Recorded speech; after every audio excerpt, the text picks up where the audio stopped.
Hello, and this is the second part of the Not to Sack series, preparing you for your first rotation on internal medicine, the inpatient service, or the hospitalist rotation that you might have.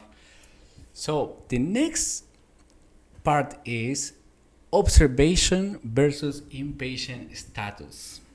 And this may come as something new for you, but it boils down to the fact that every service rendered by the hospital is paid by an insurance company provider. So observation pays less than inpatient services. Also, observation, if you want to say this, observation, it's for problems that you are still to rule out a diagnosis. You're not sure about the diagnosis. This could be STEMI, but I don't know. Maybe it's not. Maybe it's just musculoskeletal pain, chest pain, or something that you think that is going to keep the patient in the hospital for less than 48 hours.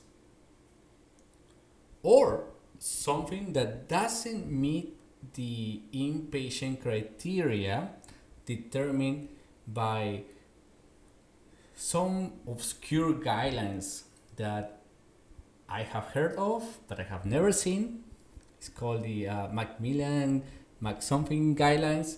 They always talk about that, but when I look into it, it's not like you enter the criteria on your patient and they will tell you, yeah, your patient meets inpatient criteria. No, it's more like, is there any organ dysfunction? Why do you think? Do you think this patient is that? Blah, blah. It's all about what you think. And it's not very to the point. It's only case managers understand that process.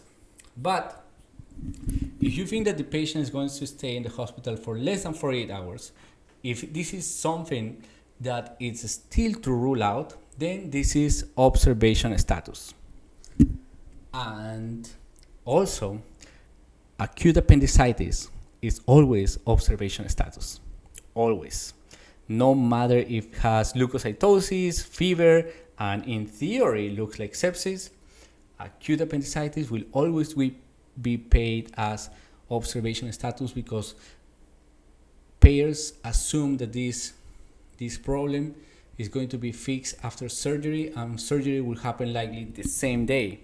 So they will deny any claim for inpatient services for acute appendicitis other than observation status. Okay, so observation status. What is observation status? Observation status basically means outpatient services. It's the same level of payment as if the patient, instead of coming to the ER, will go to see his outpatient doctor or an urgent care clinic. Less than 48 hours, simple workup, nothing big, and the conditions are usually non-life-threatening.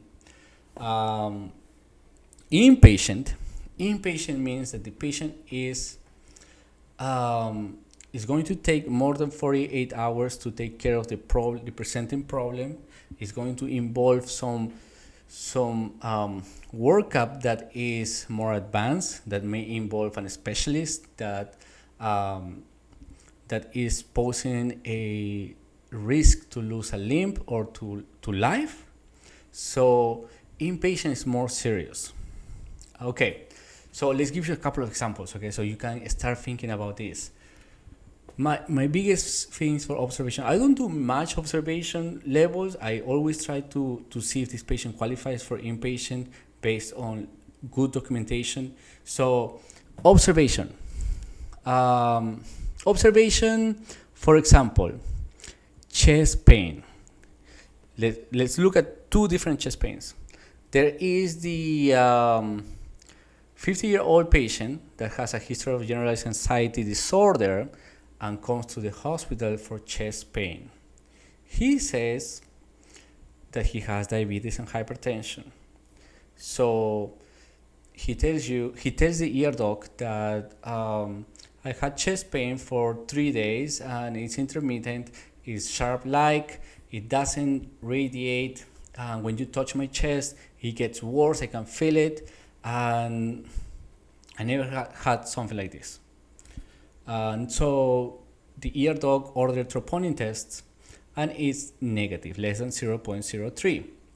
So the ear dog also calculates his heart score, which says that based on the presence of the age factor, the comorbidities, and the slightly concerning history, this patient gets a 3 points and needs observation in the hospital.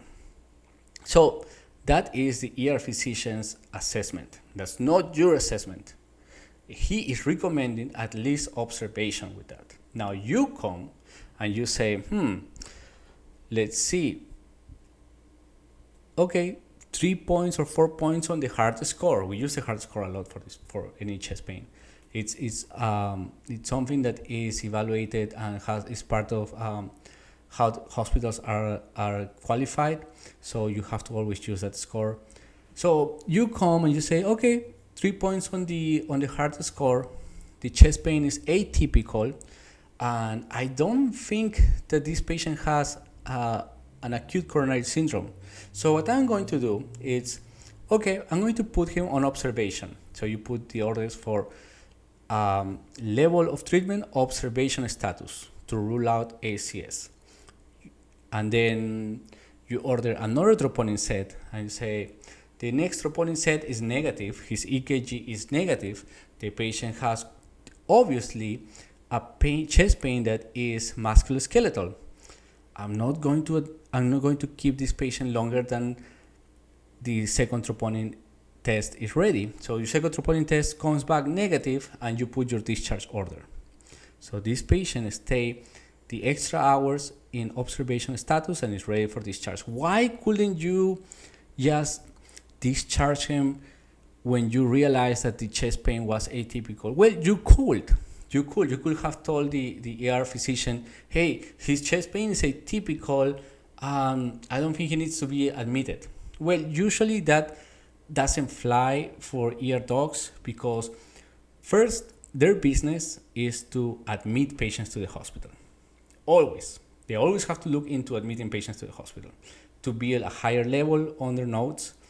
And second, they don't want, there is a legal commitment when you discharge a patient and you are thinking that this may be an acute coronary syndrome and you haven't gotten to do more workup to really determine that this is not an acute coronary syndrome. So usually they will fight you to say, okay, if you want to discharge this patient, write your note and put the discharge order yourself. I'm not going to discharge him. And that is valid because of the legal requirements. So if your ER physician is giving you trouble or a hard time to discharge this, obviously not acute coronary syndrome patient, then you will have to keep the patient in observation, repeat the troponin yourself, and once the test is back, send him out right away. Okay, so that's observation. Observation status, it lasts for 4 hours, you got your troponin, discharge the patient. Now, let's say there's the same 50-year-old male patient that has the same risk factors, and his chest pain is a pressure-like sensation that radiates to the neck, to the left arm, happens with exertion, has been constantly worsening over the last month, and you have a troponin that's indeterminate at 0.05, with the second one being at 0.04. And he also said, oh, I had a stent placed 5 years ago. Now, this one, the troponins are still not too elevated. This could be in the error range. So his chest pain has improved. He feels fine. So you're thinking, okay, his heart score is elevated at 4. I'm not certain